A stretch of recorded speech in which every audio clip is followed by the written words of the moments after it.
Ya hemos trabajado entonces con curvas y con superficies. Entonces, realmente podemos considerar que no haya una única curva que pase por un punto en nuestra superficie. Es decir,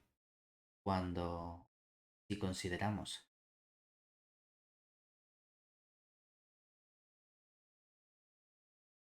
una superficie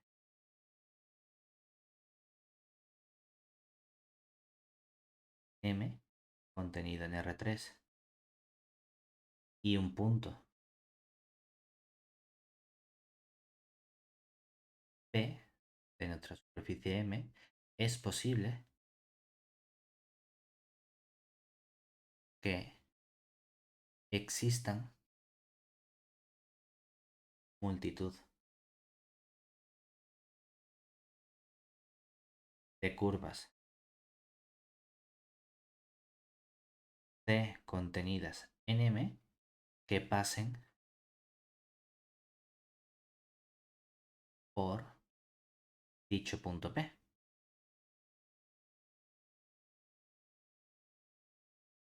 Realmente tener información de la curva es tener información de su correspondiente parametrización. Bueno, pues vamos a elegir por comodidad una familia de parametrizaciones adecuadas de todas estas curvas que pasan por ahí. ¿Vale? Venga, pues vamos a denotar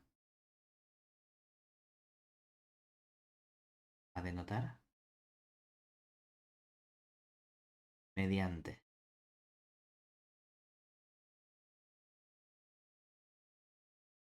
eh, gamma mayúscula P punto y coma M al conjunto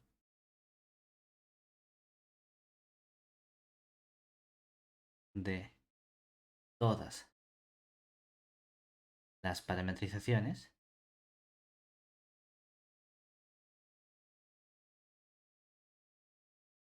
pero ojo, parametrizaciones regulares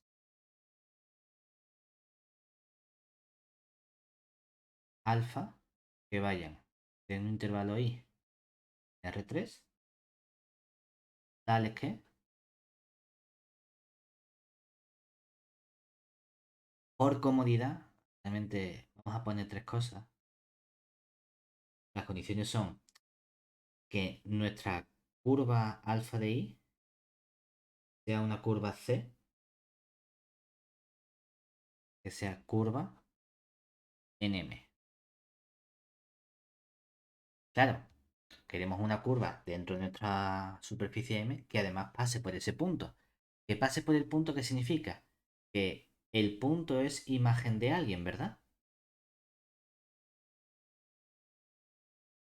Ahora, realmente lo que tú me estás diciendo simplemente es que hay un cierto valor t sub 0, de modo que alfa de t sub 0 es el punto P. Ahora, si tienes un punto t sub 0, que es un valor de i, yo perfectamente puedo decir, vamos a hacer entonces un reajuste, una reparametrización, que sea algo del cambio de variable t menos t sub 0.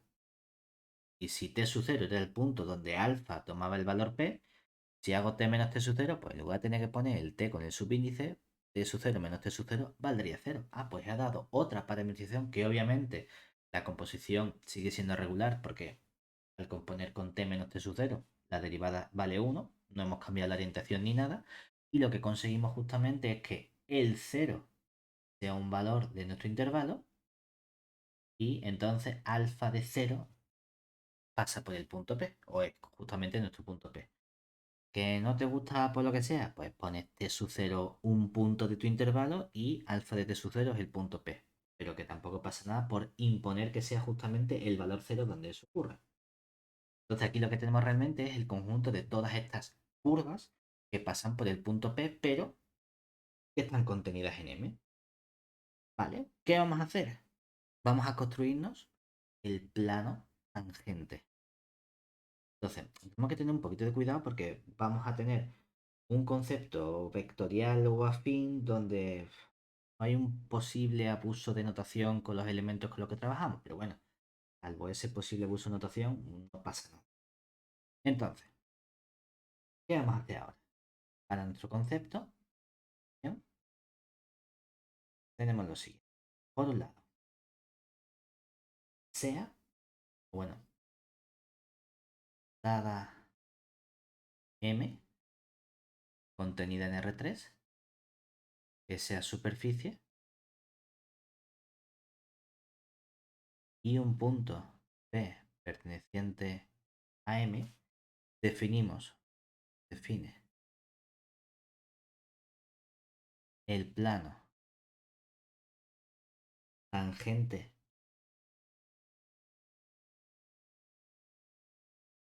a la superficie M en el punto P y lo denotamos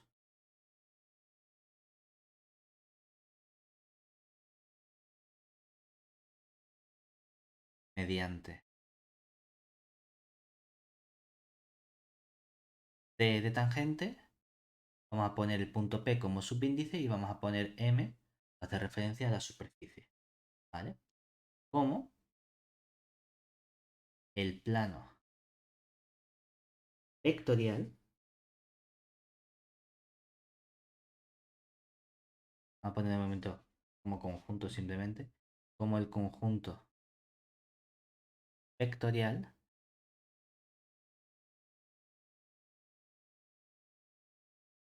vectorial, espacio vectorial, ¿no?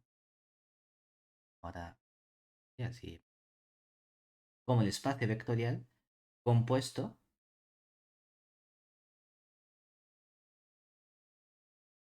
por el vector nulo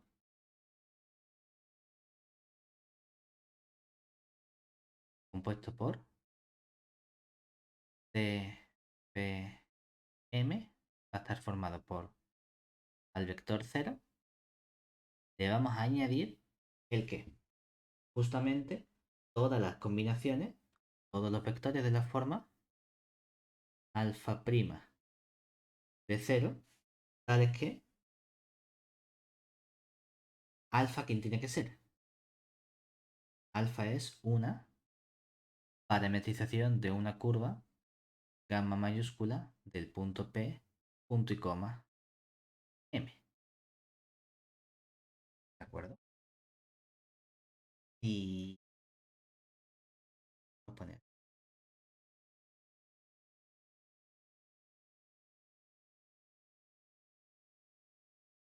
Es verdad que te entra ganas de poner un span, o a mí me entra ganas de poner un span lineal delante de este conjunto, ¿no? Pues decir, oye, es que si está el alfa prima, ¿quién te asegura a ti que no esté el alfa, el 2 alfa prima de cero? Bueno, ya, en verdad es como si K es una nueva parametrización que la compones con 2T y entonces sale el 2 para afuera. Vale. Entonces, en lugar de hacer la composición con el span fuera, lo hace al componer con esa reparametrización. Pero bueno, estamos cogiendo básicamente todos los vectores tangentes de todas las posibles parametrizaciones que pasen o curvas que pasen por ese punto P. Vale, bien, makes sense. Construirnos nuestro plano tangente como todas las rectas tangentes con su correspondiente vector de dirección de todas las curvas que pasan por ese punto. Eso es lo que estamos haciendo realmente. Entonces, mm, ¿cuál es el único problema como tal? Esta definición es un poquito rareta. Que tú o nosotros hemos puesto aquí espacio vectorial y tú dices, tan inmediato que esto es un espacio vectorial, no es. Porque claro, un espacio vectorial significa que está el cero. No, sí, mira, está el cero, lo hemos puesto ahí. Vale. Pero además, si cojo dos elementos cualesquiera, la combinación lineal de esos elementos debería estar. A lo mejor eso ya no es tan inmediato. Y si yo cojo una parametrización alfa y otra beta y tienen sus correspondientes vectores y sumo esos dos, hay una tercera parametrización gamma cuyo vector coincide con la suma de esos. Eso ya a lo mejor puede ser un poquito peliagudo, pero efectivamente este conjunto es un espacio vectorial. ¿Sí? Posición. Además vamos a dar su base y todo. Sea, vamos a coger M contenida en R3, una superficie.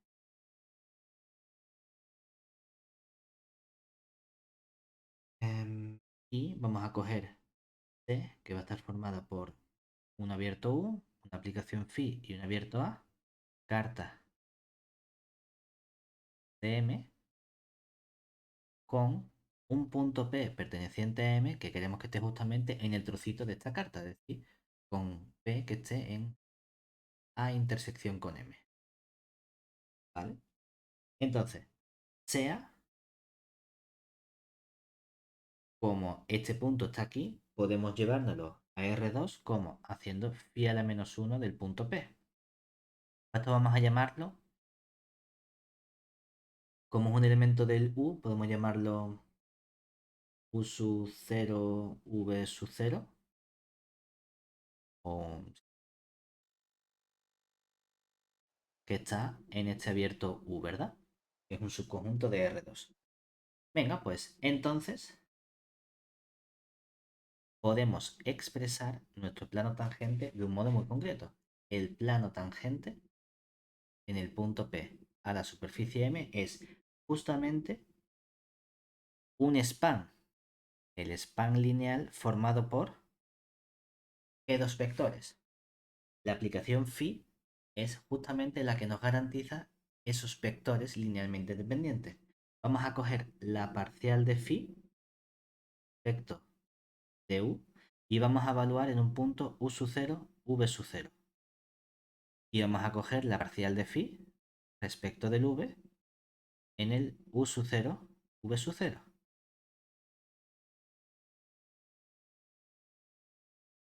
Es decir, realmente la carta phi correspondiente que cojamos para ese punto o que contenga ese punto nos está dando una base de nuestro espacio vectorial, de nuestro plano tangente. Y lo único que tengo que hacer es estudiar la composición con la correspondiente eh, curva que nosotros queramos coger más adelante. ¿Vale? Ahora bien, justamente si esto es el plano tangente, está diciendo este resultado, aunque sea parte de este resultado, lo vamos a poner fuera como nota, es que si tengo un espacio vectorial, porque hemos puesto el span, ahí ya no hay duda. En el momento en el que pones span, span es a partir de dos vectores, te construyes el mínimo espacio vectorial que contenga esos vectores. Ojo, esto como tal, hay una parte, ¿cómo lo ponemos? Hay una parte adicional que realmente sí podría ser dentro de esta proposición, que sería garantizarnos que, aunque esto es un espacio vectorial, que efectivamente es un plano, es decir, un espacio vectorial de dimensión 2. Porque yo perfectamente puedo coger el span de vectores que sean linealmente dependientes. No hay ningún problema. Lo que ocurre es que, bueno, pues vamos a tener únicamente vectores que se me repiten y no pasa nada. No puedo subir la dimensión. Estos dos vectores no solo son vectores que generan nuestro conjunto, sino que son vectores linealmente independientes. O sea que efectivamente nuestro plano TPM es un plano vectorial, es decir, un conjunto de dimensión 2. Nota,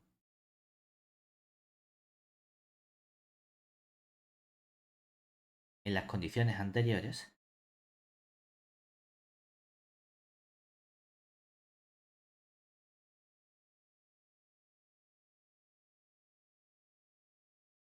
el conjunto, vamos a llamarlo P caligráfica, sub C, definido por un lado, el vector parcial de phi respecto de u evaluado en ese punto u sub 0 o v sub 0 y el vector parcial de phi respecto de v evaluado en el punto u sub 0 v sub 0 es una base de el plano tangente TPDM, por lo que la dimensión de este conjunto T sub PDM efectivamente es 2 y tenemos un plano. Como esta base está asociada a la carta, suele llamarse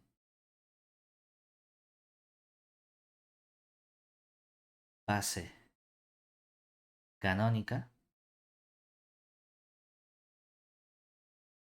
asociada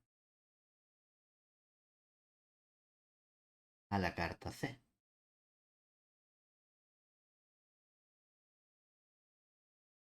Porque si cogemos otra carta, pues cambia, puede cambiar la correspondiente aplicación phi.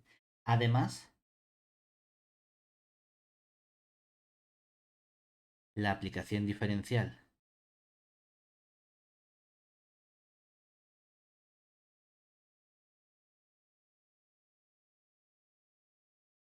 que denotamos normalmente como una derivada normal phi en el punto, en este caso sería el punto u sub 0, v sub 0, nos proporciona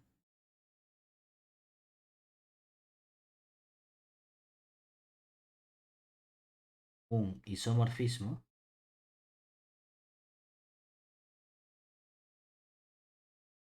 entre nuestro espacio de vectores R2 y nuestro plano tangente dm. Una observación, a lo mejor no hemos hablado mucho de qué ocurre con esta aplicación diferencial, ¿verdad? Cuando uno trabaja con esta aplicación diferencial, ¿tenemos claro qué es exactamente la diferencial? ¿O tenemos dudas con eso? Porque no es exactamente la derivada. No tengo derivada de phi respecto de t, sino simplemente esta notación de ponerle la d normal con la phi. Es una notación ¿Hablas que, de la diferencial total? O sea, la que es la suma de las dos o no. claro, esto tiene que ver sobre todo con la parte de aproximar nuestras aplicaciones. En este caso estamos trabajando, o estamos haciendo un abuso de notación al trabajar en el espacio euclidio, en el espacio fin, y a veces un elemento lo denoto un punto, a veces lo denoto igual como un vector. Utilizamos las mismas componentes, pero realmente estamos trabajando en el espacio fin y todas estas aplicaciones que me permiten moverme entre puntos tienen su correspondiente aplicación lineal. Entonces, es posible que las aplicaciones no sean exactamente una aplicación afín, sino que sean aplicaciones sin tener las propiedades de las aplicaciones afín. La diferencial lo que hace es tratar de aproximar lo mejor posible esa aplicación con la parte lineal. Entonces, realmente aquí, si tuviésemos una aplicación afín, es decir, si, ¿cómo se llama la aplicación afín?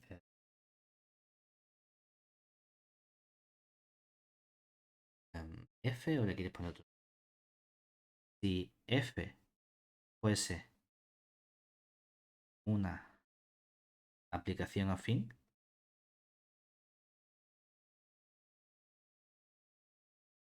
es decir, que F es una aplicación afín significa que cuando yo quiero calcular la imagen de un punto Q, ¿qué ocurre? Que esto va a ser ¿quién? El Q más el vector Claro, dirección. el Q lo podemos pensar siempre como un cierto punto P más un vector V adecuado, ¿no? Y el modo en el que tenemos nosotros de movernos de esto es hacer F del punto P más, esta es la aplicación punto flechita que veíamos en geometría lineal, ¿verdad? Que lo que hacía era, había una cierta aplicación lineal F flechita asociada al vector V flechita. Claro. Entonces, la correspondiente derivada phi en el punto Q, o bueno, vamos a ponerlo derivada, la F, ¿no? La derivada de F en el punto Q, que sería no la derivada, sino la diferencial, es la aplicación que mejor aproxima linealmente esta parte, que sería la F flechita, ¿verdad? Eso es lo que estamos haciendo. Eso es lo que está haciendo justamente esta aplicación diferencial de la F. Entonces, lo que hace nuestra aplicación diferencial de sub phi en este punto u sub 0, v sub 0, que sería este punto q, por ejemplo, es darnos la aplicación lineal que mejor está aproximando a la aplicación. ¿Vale? Entonces, lo que estamos haciendo justamente es que haya un isomorfismo de esta aplicación diferencial me dice que podemos interpretar justamente los vectores de todo el plano tangente como si fuesen los vectores de R2. La única diferencia es que el plano tangente de P sub M está contenido en R3 y que al final tomando coordenadas respecto de los elementos de esta base B sub C. Es lo mismo interpretar el elemento TPM, el plano tangente, como tenerlo justamente como elemento de R2. ¿Bien hasta ahí? Sí. Por último, ya vamos a lo que sería realmente el plano tangente que a nosotros nos gusta, pero claro, no como elemento vectorial, sino el plano tangente que colocamos realmente de forma tangente tocando a la superficie en el punto P, que sería no un plano tangente vectorial, sino un plano tangente fin, porque estamos en nuestro espacio fin, en nuestro espacio fin de R3, ¿vale? Entonces, inicio.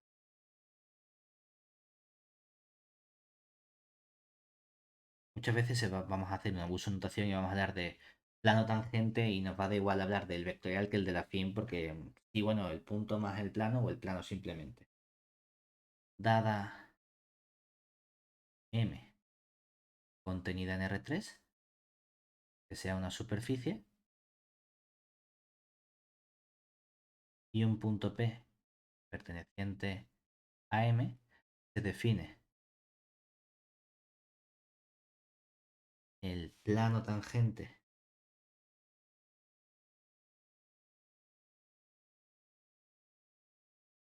afín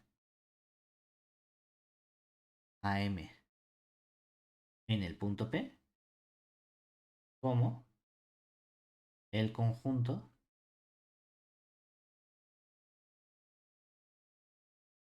¿Cómo cogemos cosas afines? A un punto le añades un vector, ¿verdad? En este caso estamos utilizando una notación conjuntista donde esto lo que simboliza es el conjunto formado por todos los puntos de la forma P más V flechita, tales que el V flechita es un elemento de nuestro plano tangente vectorial T sub P de M, ¿vale?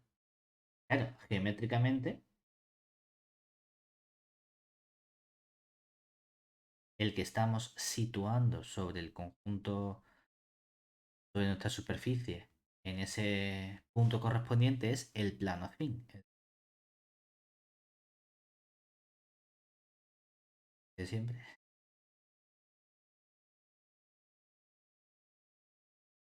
Si nosotros cogemos, por ejemplo, ahora este punto P, lo que estamos diciendo es que habrá por aquí un cierto conjunto, yo qué sé, tal que así, que es el que estará aquí apoyadito en este punto. Y este será nuestro conjunto P más plano tangente T sub P de M. A este punto le iremos sumando cada uno de estos vectores que nos estaremos moviendo por todo este conjunto. Y me dará este punto, este punto, este punto, y iremos obteniendo todos los puntos, pero como un conjunto fijo. ¿Bien hasta ahí? Venga.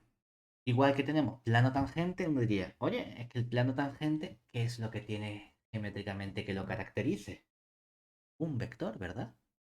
¿Y cuál es el vector que caracteriza un plano? Lo hemos llamado vector normal. Pues vamos a ver justamente si podemos obtener ese vector normal. Va a ser precisamente ese vector que es perpendicular a nuestro plano tangente. Ahora bien, geométricamente, ¿cuántos vectores podríamos obtener al plano tangente? Muchísimos. ¿Vale? ¿Cuántos vectores unitarios podemos obtener al plano tangente? Ya no tantos. Pero es cierto que si tengo justamente ese vector y lo sitúo, me da igual que lo sitúe en el punto P o en cualquier otro punto, ¿no? Porque todos van a ser vectores paralelos.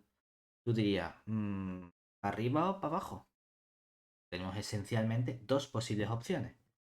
Es cierto que puedes coger el que más o menos te apetezca de momento. Más adelante a lo mejor establecemos una elección fija de nuestro vector normal. Pero con esta situación podemos definir el vector normal justamente como aquel vector que sea perpendicular a nuestro plano tangente. Definición: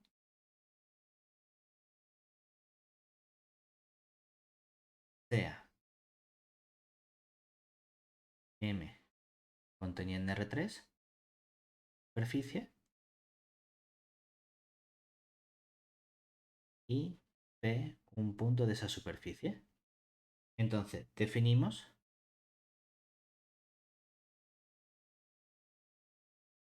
el vector normal unitario, o bien lo denotamos, y le pone una NU, una V caligráfica así, de P, o por especificar pone NU de M en ese punto P, depende de lo que más coraje te dé, como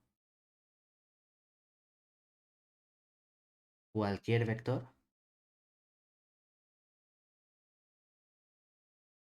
que sea unitario y ortogonal a el plano tangente vectorial. Hay una incongruencia que a mí me chirría un poco en el libro, en esta definición. No sé si sabes o si la puedes identificar.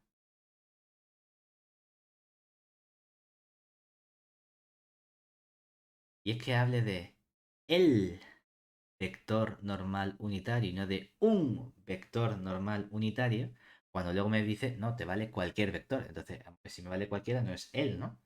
Será, definimos los vectores normales unitarios o un vector cualquiera normal unitario y no él. Realmente lo que te está diciendo es que dice, mira, como si tuviese una clase de equivalencia, coja un representante. Me da exactamente igual cuál coja a efectos prácticos como vector normal unitario, siempre y cuando cojas un vector que sea de norma 1 y que sea perpendicular a ese conjunto vectorial que tú has denominado antes plano tangente unitario, plano tangente en el punto P a la superficie M. Ya está, ¿vale?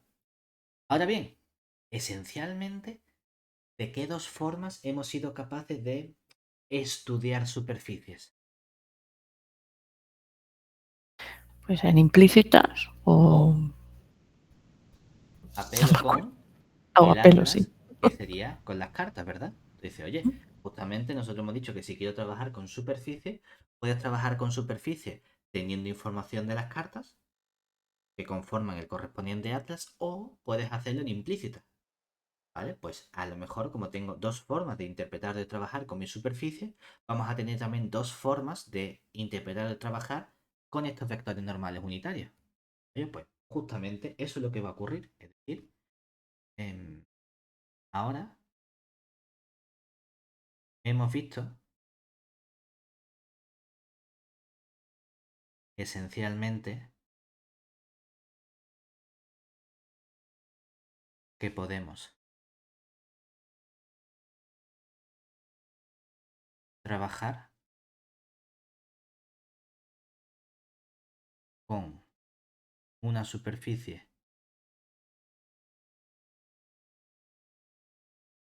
M contenido en R2, perdón, en R3, directamente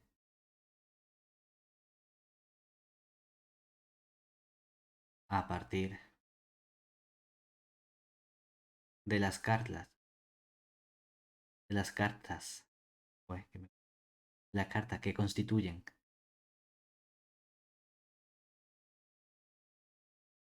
su atlas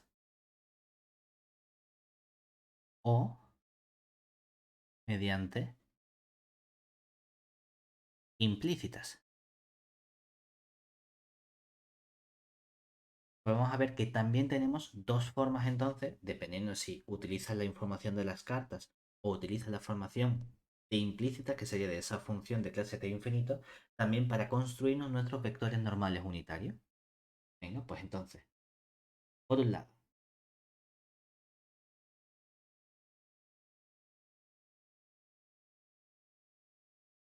de cartas o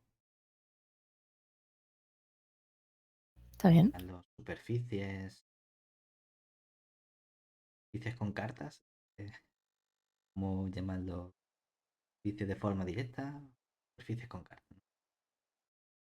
Vale, queremos construirnos nuestro vector normal unitario. ¿Qué hacemos? Hombre, pues con una carta, coge una carta cualquiera, es decir, sea C formada por tu abierto U, tu aplicación phi y tu abierto A, una carta de la superficie M, de modo que lo que quiere es que contenga ese punto, es decir, que el punto P esté en el trocito de M que está dentro de ese abierto A. ¿Vale? Entonces, llamamos a la antiimagen, la hemos llamado antes pi-1 de P, le hemos puesto un U sub 0, V sub 0, ¿verdad? Bueno, pues entonces el vector normal unitario sería ¿cuál? Lo hemos denotado normalmente V gráfica que sería el nu, hemos puesto P, ¿verdad? La notación también la podemos poner aquí, como depende de la carta C, podemos ponerle el nu sub C de el punto correspondiente que sería o el punto phi menos 1 o bien el punto P, como uno quiera. Esto es simplemente notación.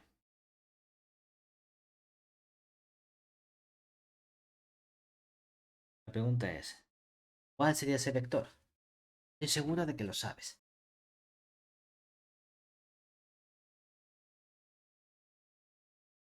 Vamos a pensar. El vector tiene que ser perpendicular ¿a quién? Al plano tangente. Y el plano tangente es un espacio vectorial. ¿Que tiene a qué vectores como base? A los vectores dados por las derivadas parciales, ¿verdad? Sí. ¿Y esos dos Entonces, vectores cómo son? Linealmente. independientes. Entonces necesito un vector que sea perpendicular a dos vectores dados. ¿Cuál es el modo más sencillo de si tengo dos vectores? Hacer el Cogerme... producto vectorial. Exactamente. Es decir, pues sabemos que lo que tengo que hacer es coger mi parcial sub phi de u en el punto que me han dicho que sería el u sub 0, v0, vectorial con el parcial phi de u ¿eh? En el u sub 0, v sub 0. ¿Cuál es el único problema? Que el vector tenía que ser unitario. ¿Y tengo garantía de que este nuevo vector perpendicular a los dos de la base sea unitario? No lo sé. ¿Cómo evito el no lo sé? Divido entre la norma.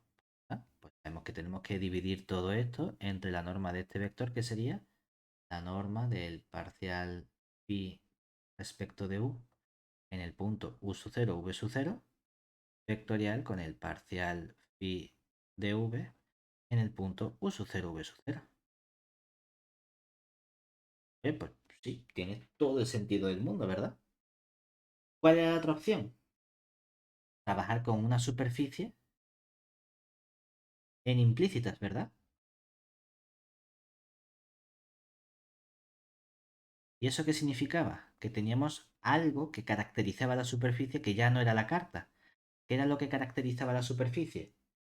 Esa aplicación Una U, es decir, sea ahora esa aplicación F. Entonces cogíamos F. un abierto U que estaba ¿dónde?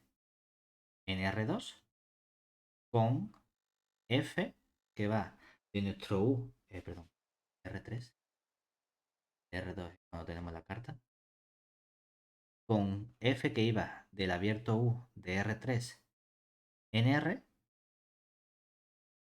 en función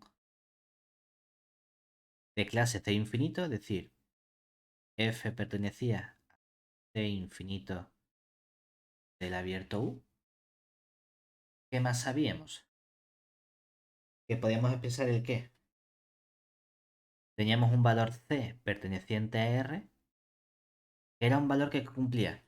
Era un valor que verificaba que la superficie se expresaba como F igual a C, ese conjunto era no vacío, el punto estaba en ese conjunto y el gradiente para esos puntos, ¿cuánto valía? No cero, ¿verdad?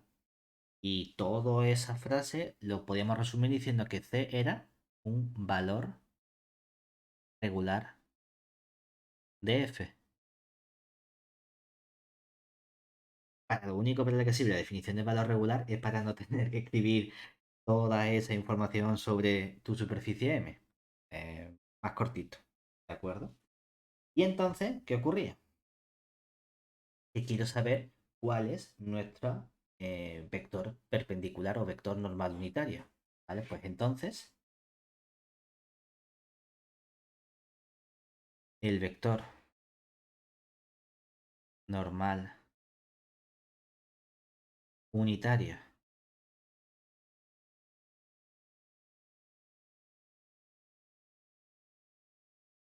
sería, ¿qué vector? También sería nuestro vector nu sub p, que cómo se define ahora.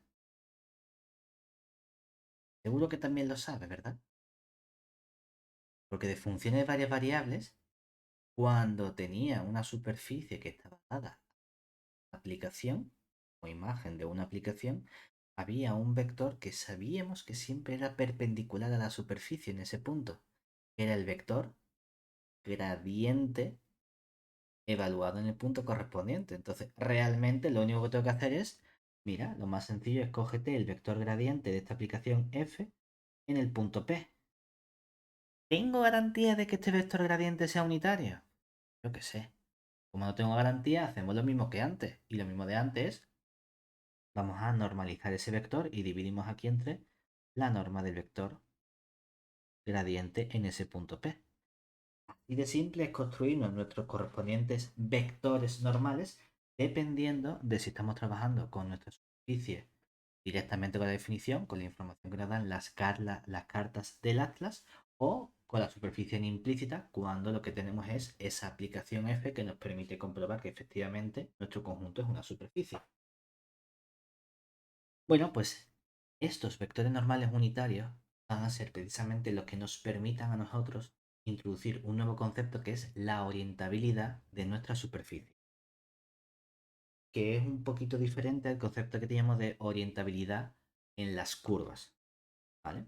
Entonces, la orientabilidad de la superficie tiene que ver con la posible existencia que tengamos siempre de estos vectores normales, pero queremos que haya una relación entre los distintos vectores normales de nuestra superficie. Entonces queremos que haya una cierta relación continua entre esta construcción. Y eso es lo que vamos a llamar nosotros orientabilidad. Es decir, definición aquí. Sea M contenido en R3, la superficie.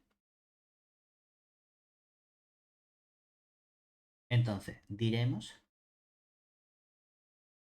que M es orientable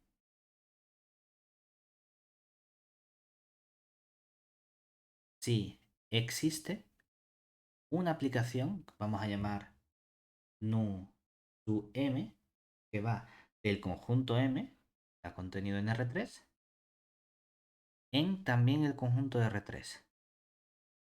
¿Qué hace esta aplicación? A cada punto P nos va a hacer corresponder un valor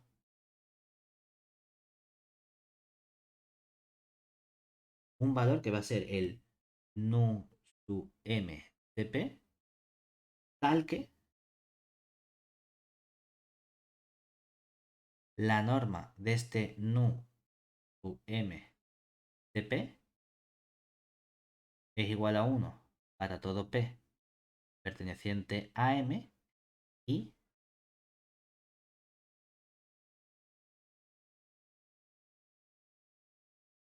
tal que la norma es 1 y ese vector nu sub P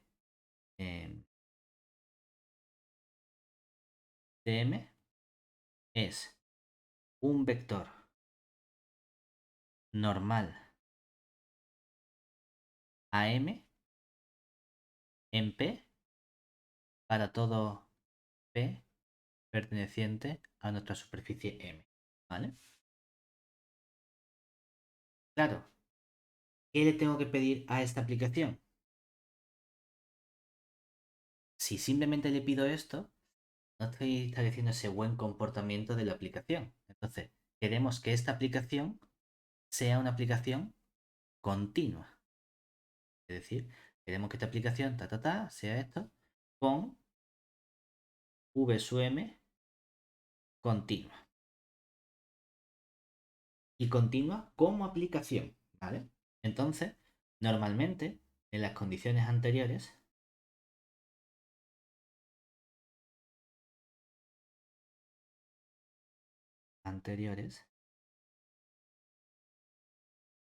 solemos llamar,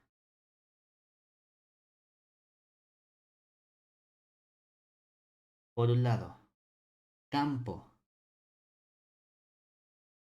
continuo de vectores,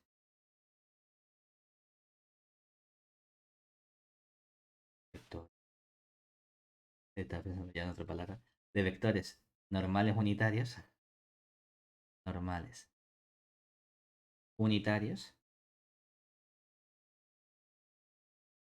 a la aplicación.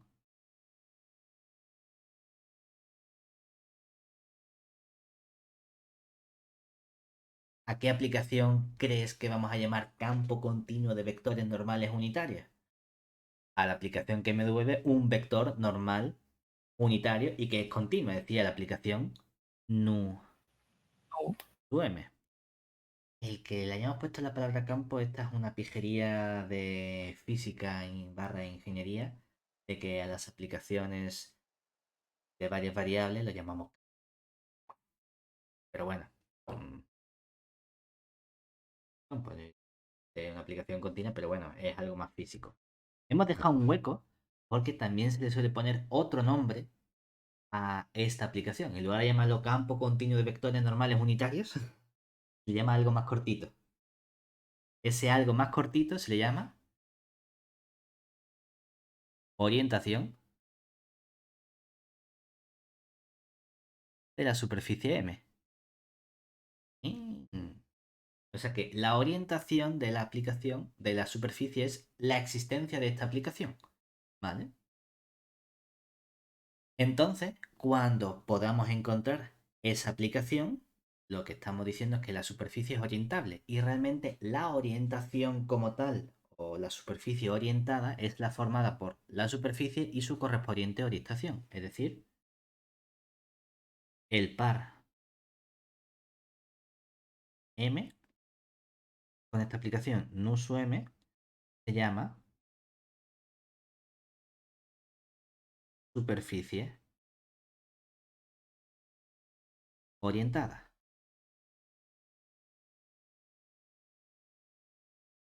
¿Vale? Hay un caso súper sencillo de superficies que son orientadas. ¿Cuál es ese caso súper sencillo?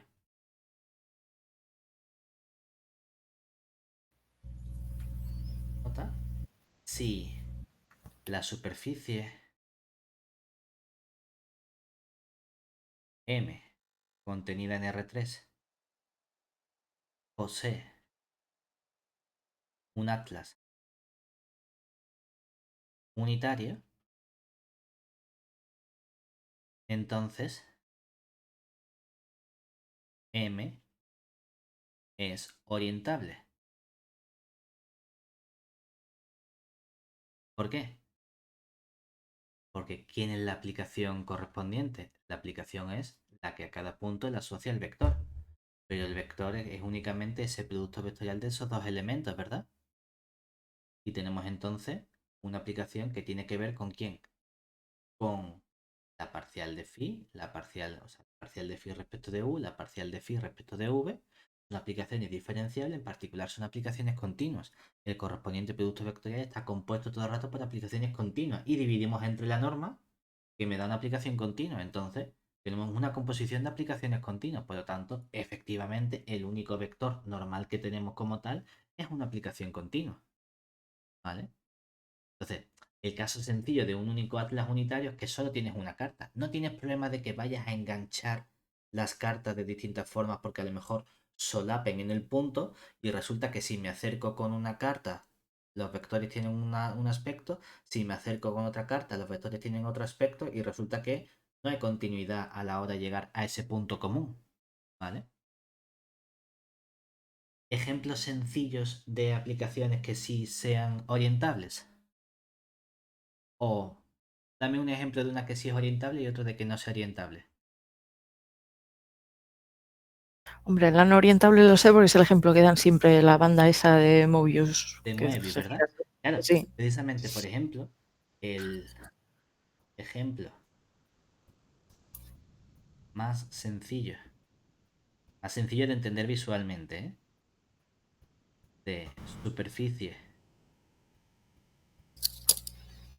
no orientable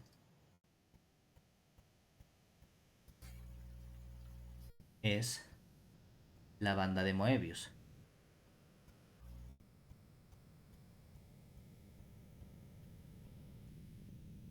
ya que lo voy a dibujar como en una dimensión, ¿no? Es como si fuese una especie de... Hacerlo en dimensiones.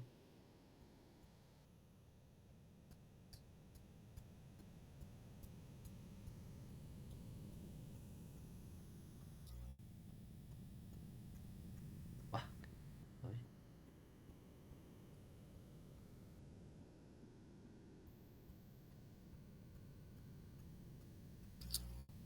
qué maravilloso, en verdad. Esta sería nuestra banda de Moebius.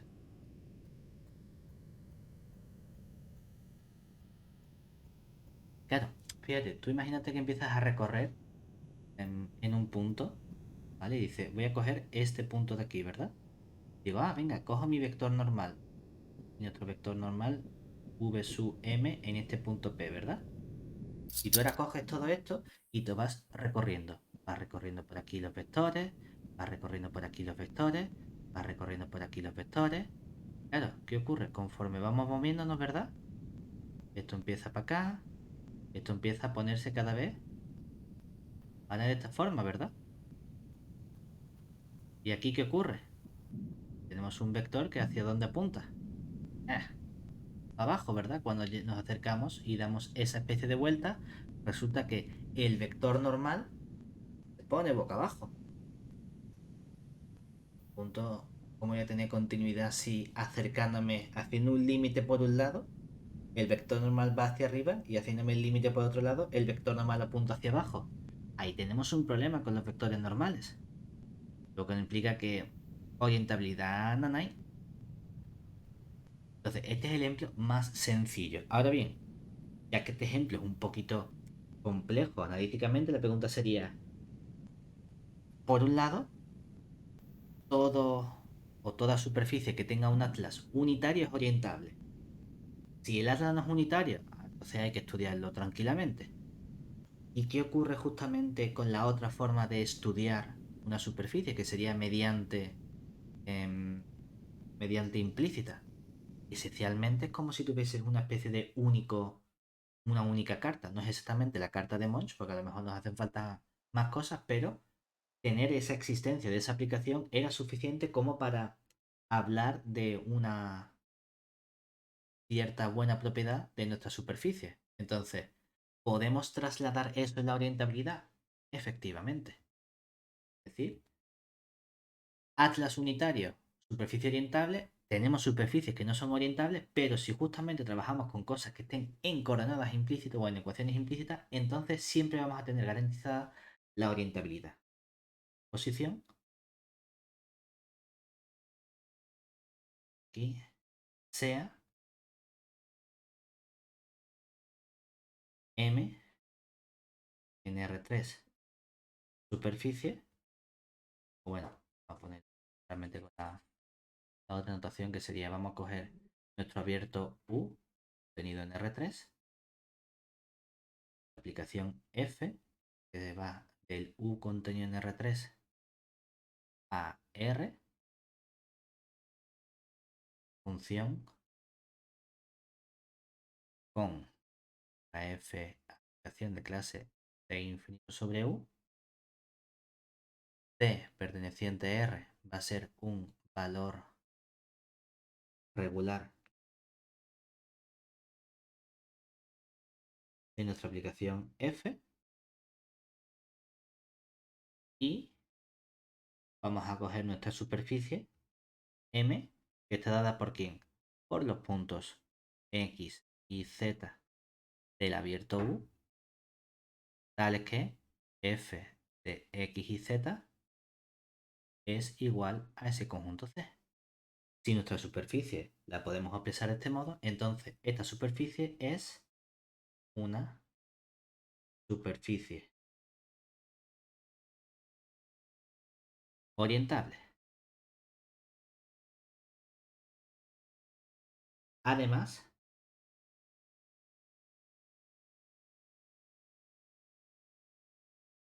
la superficie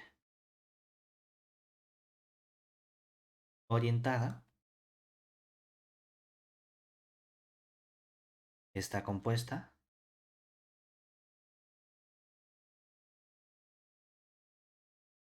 por, hombre, la superficie va a ser la M y la pregunta es, ¿quién es el vector normal? Igual que en el caso del atlas unitario era sencillo porque como solo hay una carta y hemos visto cómo se calcula cada carta el vector normal, simplemente hacemos el producto vectorial de los dos vectores. En el caso de una superficie implícita también habíamos visto cómo se calculaba el vector normal. Era justamente coger el gradiente y dividir entre la norma. Pues justamente nuestra aplicación va a ser la vector gradiente de f partido por la norma del vector gradiente de f. ¿Vale? O sea que esta va a ser nuestra superficie orientada. Entonces, tenemos otra situación relativamente sencilla que nos permite estudiar muchísimas superficies que sí van a ser orientadas. Por ejemplo, paraboloide es una superficie orientada, la esfera es una superficie orientada, cilindros son superficies orientadas, los toros, los donos son superficies orientadas. Tenemos muchísimas situaciones de aplicaciones donde la superficie M está dada mediante curvas o superficies de nivel. Entonces, en el momento en el que soy capaz de expresar mi superficie como una superficie de nivel, aunque sea en coordenadas implícitas y no lo pueda despejar, es decir, aunque tú tengas, no, es que la superficie es e elevado a x cuadrado más y cuadrado menos el logaritmo de la cotangente de z menos 8 igual a 17. No pasa nada. Siempre que eso sea una aplicación de clases de infinito, esa superficie va a ser orientable y además puedes calcular perfectamente su orientación, que es coge el gradiente, lo derivas componente a componente con cuidadito y divides entre las normas para evitarte problemas de que no sea unitario. Ya está. O sea que tenemos una inmensa familia de superficies que tienen un muy buen comportamiento con nuestra orientabilidad. Más complicadas van a ser precisamente aquellas superficies que no sean orientables, porque justamente este resultado me dice también cómo tenemos que trabajar con superficies que no sean orientables. No vamos a poder tratar de dar una representación mediante superficies de nivel. Porque por mucho que tú trates de buscar, oye, y la superficie de la banda de Moebius la puedo expresar como f igual a... No, no intentes expresarla como f igual a algo con una aplicación f que tenga buenas propiedades, porque entonces sería orientable y la banda de Moebius no es orientable. Entonces vamos a tener que trabajar mediante cartas o mediante otro tipo de forma de representación de nuestra superficie. ¿Vale?